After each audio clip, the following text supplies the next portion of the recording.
வணக்கம் நண்பர்களே, முக்கிய செய்திகளை இந்த பதிவில் பார்க்க போகிறோம்.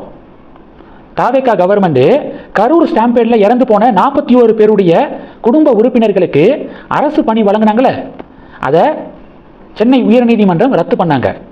சென்னை உயர்நீதிமன்றத்துடைய தீர்ப்பை எதிர்த்து தமிழக அரசாங்கம் உச்சநீதிமன்றத்தில் மேல்முறையீடு பண்ணியிருந்தாங்க. இன்னைக்கு உச்சநீதிமன்றம் என்ன சொல்லியிருக்கு தெரியுமா? சென்னை உயர்நீதிமன்றத்துடைய தீர்ப்புக்கு இடைக்கால தடை விதிச்சிருக்காங்க.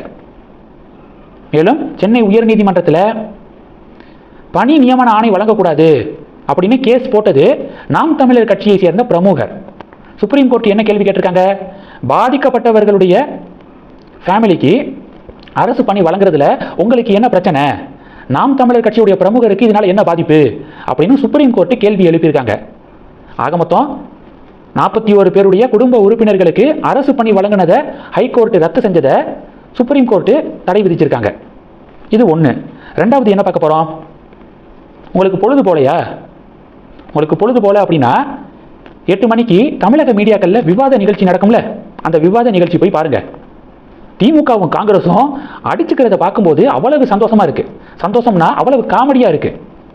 இப்போ கூட சமீபத்தில் திமுக சார்பாக வழக்கறிஞர் சரவணன் இருக்கார்ல, அவர் பேச வந்திருந்தார். காங்கிரஸ் சார்பாக இதயதுல்லா வந்திருந்தார். திமுகவும் காங்கிரஸும் அப்படி அடிச்சுக்கிறாங்க வார்த்தையால்.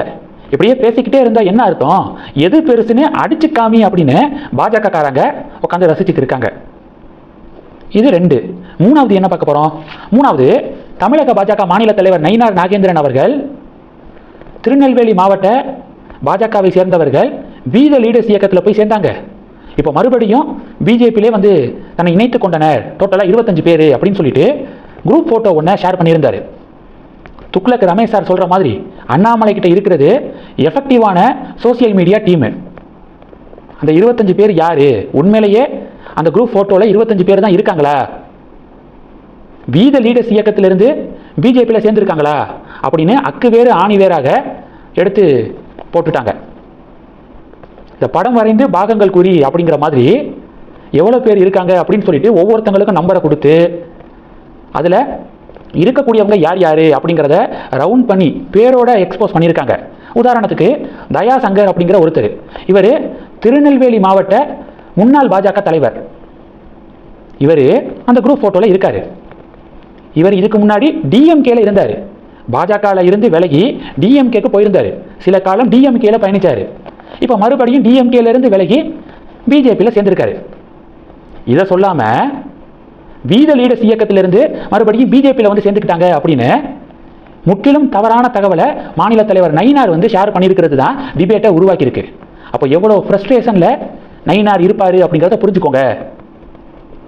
இது மாதிரி ஒரு ஃபேக்கா பி த லீடர்ஸ் இயக்கத்திலிருந்து விலகி பிஜேபியில் சேர்ந்துட்டாங்க அப்படின்னு ஃபேக்கா செய்திகளை பரப்புனாவது 1-2 பேர் அண்ணாமலை இயக்கத்திலிருந்து விலகி வருவாங்க அப்படின்னு ஒரு நப்பாசையில் இப்படி பண்ணியிருக்காரு. இப்போது இந்த ஃபேக் விஷயம் எக்ஸ்போஸ் ஆகி மறுபடியும் தமிழக பாஜகவுக்கு தான் பின்னடைவை ஏற்படுத்தியிருக்கு. இந்த செய்திகள் எல்லாத்தையும் பற்றி உங்களுடைய பார்வைகளை மறக்காமல் கமெண்ட் பண்ணுங்கள். தொடர்ந்து கனெக்டில் இருங்க. அடுத்தடுத்து நிறையா பதிவுகளை பார்க்க போகிறோம். நன்றி. ஜெய் ஹிந்த்.